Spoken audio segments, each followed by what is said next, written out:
குமரிக்கடல் பகுதியில் பலத்த காற்று வீசும் என்ற மீன்வளத்துறையின் எச்சரிக்கையை தொடர்ந்து கன்னியாகுமரி மாவட்டத்தை சேர்ந்த ஆயிரக்கணக்கான மீனவர்கள் இன்று கடலுக்கு மீன்பிடிக்க செல்வதை தவிர்த்துள்ளனர். இது பற்றிய கூடுதல் விவரங்களை செய்தியாளர் ரமேஷ்குமாரிடம் கேட்கலாம். ரமேஷ்குமார், வணக்கம். குமரிக்கடல் பகுதியில் பலத்த காற்று வீசும் என மீன்வளத்துறை சார்பில் எச்சரிக்கை விடுக்கப்பட்டிருந்தது. இது பற்றிய மேலும் விவரங்கள் என்ன, சொல்லுங்க.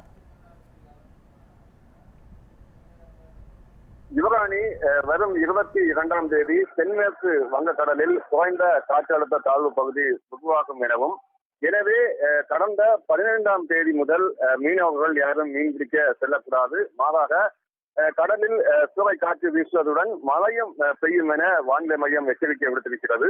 இதனைத் தொடர்ந்து கடந்த 15ஆம் தேதி முதல் குமரி கடற்கரை பகுதிகளில் மீனவர்கள் யாரும் மீன்பிடிக்க செல்லக்கூடாது என மாவட்ட ஆட்சியாளர் ஸ்ரீதர் உத்தரவை பிறப்பிக்கப்பட்டிருந்தார். இதனைத் தொடர்ந்து கன்னியாகுமரி மாவட்டத்தில் சுமார் ஆயிரக்கணக்கான நாட்டுப்படகு மீனவர்களும் சரிதான், அதே போன்று விசைப்படகு மீனவர்களும் மீன்பிடிக்க செல்லவில்லை.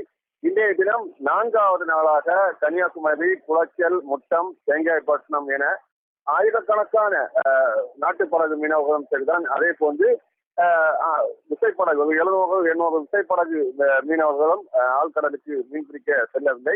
இவர்கள் அந்தந்த துறைமுக பகுதிகளில் தற்பொழுது அந்த நாட்டுப்படகுகளும் சரிதான், அதே போன்று விசைப்படகுகளையும் கரையில் நிறுத்தி வைக்கும் ஒரு காட்சியை பார்க்க முடிகிறது. கன்னியாகுமரி மாவட்டத்தை பொறுத்த அளவில் ஏற்கனவே கடந்த ஒரு வார காலமாக மழை நீடித்து வரும் நிலையில் தற்பொழுது ரெட் அலர்ட் எச்சரிக்கையும் விடுக்கப்பட்டிருக்கின்றன. இதனைத் தொடர்ந்து நேற்று மாலை முதல் தொடர்ச்சியாக கனமழை என்பது நீடித்துக் கொண்டிருக்கிறது.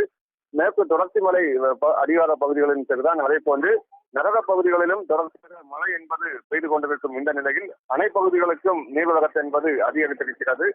இதனால் இங்கு பேச்சிப்பாறை அணையிலிருந்து வினாடிக்கு 500 அடி கன அடி தண்ணீர் என்பது தற்பொழுதும் திறந்து விடப்படுவதால் கோடையாற்றில் வெள்ளப்பெருக்கு என்பது ஏற்பட்டிருக்கிறது. இந்த வெள்ளப்பெருக்கை தொடர்ந்து திருப்பரப்பு நீர்வீழ்ச்சியிலும் தண்ணீர் வரத்து அதிகரித்து இருக்கும் இந்த நிலையில் 2வது நாளாக திருப்பரப்பு நீர்வீழ்ச்சிக்கு வரும் சுற்றுலா பயணிகளுக்கும் தடை என்பது விதிக்கப்பட்டிருக்கின்றன. தொடர்ச்சியாக கடற்கரை பகுதிகளிலும் சரிதான், அதே போன்று நகர பகுதிகளிலும் தொடர்ச்சியாக மழை என்பது பெய்து வரும் இந்த நிலையில் கடந்த ஒரு வார காலமாக மக்களின் இயல்பு வாழ்க்கை பெருமளவு பாதிக்கப்பட்டிருக்கு என்றே கூற வேண்டும் யுவராணி.